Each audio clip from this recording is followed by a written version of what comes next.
嘿嘿，聖經金句句句今日朝一句，好開心啊！老友記早晨啊！以前我細佬哥嘅時候呢，我媽經常買缽仔糕食早餐個。當然啦，而家叫做水粿啦嚇，水粿啦。嗱，水粿最緊要係上邊嗰啲咩啊？炒出嚟嘅菜脯呢個菜脯啊，但係而家嘅水粿咧係越嚟越貴啦。就算普通嘅水粿都要賣幾多錢啊？一個5角銀啊，一個5角銀啊！呢個出名嘅張巴魯嘅煎缽一個賣到8角9角咧，所以你食一碟差唔多5蚊啊！哇，真係貴到離譜啊！本錢邊度會咁貴咧？唉，千祈唔好俾個價錢貴啊，整到我咁傷心做乜咧？開心最緊要啦，因為今朝早嘅金句係咩啊？係箴言15章13節啊！心中喜樂，面帶笑容；心裏憂愁，靈被損傷。呢個係靚仔牧師好中意嘅金句啊！箴言15章13節，心中喜樂，面帶笑容；心裏憂愁，靈被損傷。老友記都知道靚仔牧師係好中意棟篤笑噶啦，好中意用幽默詼諧嘅方式嚟講粵語金句嘅。我都係中意同嗰啲老友記講笑話啦，俾佢笑到嘎嘎嘎嘎嘎，見唔到牙都就係見到個嘴咯，可以整到呢個老人家開心啊，我都開心啦。但係你知唔知道咩時間靚仔牧師係唔講笑話？咩時間靚仔牧師係唔講笑話㗎？因為講咗都冇人笑㗎，冷笑話嚟㗎。幾點鐘靚仔牧師唔講笑話呢？你係要用呢個華語用華語嚟諗一下㗎。你估一下幾多點？10點鐘。10點？點解呢？因為你睇到個圓嘅嗰個指針嘅鐘啊，當10點嘅時候，係咪好似隻手俾你俾嗰個隻手好似10點咁嗬？咪變咗個少年咯，笑面咯。咁10點講笑話嘅係好多人會笑噶，所以答案唔係10點啊！嗱，幾多點鐘你唔講笑話咧？好啦，唔好講冇估啦，就開估啦。係幾多點啊？係1點，是1點鐘，是1點，因為華語咁講嘛，1點都不好笑。1點都不好笑，1點都唔好笑啊！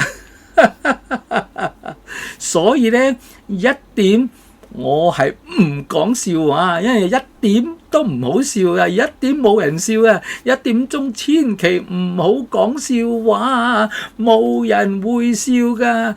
你如果愛講笑話，最好係10點鐘講笑話係最好笑噶。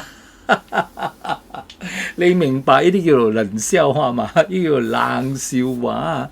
你有冇會心一笑呢？無論係熱笑話、冷笑話都係笑話。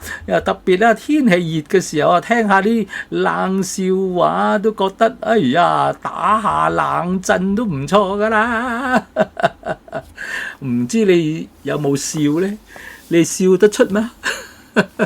老友記無論係1點或者10點，你想笑就笑啦，使乜揀時辰呢？人係應該笑多啲噶，笑多啲啦。嗱，聖經金句呢，經常都要我哋點啊？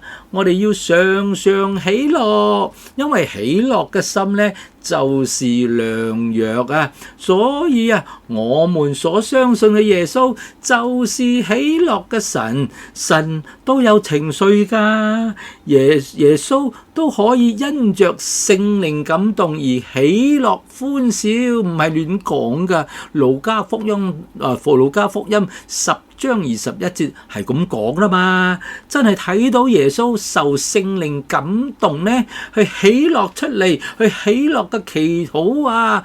原來祈禱都可以帶着歡樂噶。嗱，當然靚仔牧師就比較簡單啲。如果你心中喜樂，就面帶笑容啦。喜樂之心呢，係先從微笑，從你嘅笑容開始。無論你有牙冇牙，從笑容開始。點解靚仔牧師喺教會啊？我就勸解啲老人家一定要學識笑，一定要學識笑啊！可能老友記啊，哎呀，我哋好少笑，唔敢笑，冇牙唔敢笑，覺得咧有啲教堂仲講笑係好輕浮嘅事啊，特別係好嚴肅嘅崇拜氣氛啊，講到咧一定係一板一眼咁啦。嗱，講完咧都唔敢講笑話，唔得講笑話啊！整到啊老友記啲年輩佢嘅面啊，佢笑嘅個肌肉都退化晒啊！你知我講咩嘛？所以啊，靚仔牧師希望自己講道咧，可以幫助你恢復翻你嘅笑容嘅肌肉啊，你個嘴嘅肌肉笑翻嘅，你嘅個笑嘅肌肉啊，將你笑容嘅氣氛咧，重新嘅復活起嚟。耶穌係復活嘅主，佢就係喜樂嘅主。我哋嘅笑容咧，一定要復活起嚟，我哋一齊嚟學習笑，哈哈哈哈！嚟一齊嚟一次哈哈哈啦，好嘛？哈三擺啦，1、2、3，哈哈哈哈，哈哈哈！唔係3擺係4擺，再嚟一擺，哈哈哈哈，哈哈哈哈！所以今句所講嘅箴言15章13節，心中喜樂就面帶笑容，心裏憂愁嘅靈被損傷。咁就睇你揀咩咯，喜樂或者憂愁，任你揀啦。好啦，今日就講到呢度咯，拜拜啦。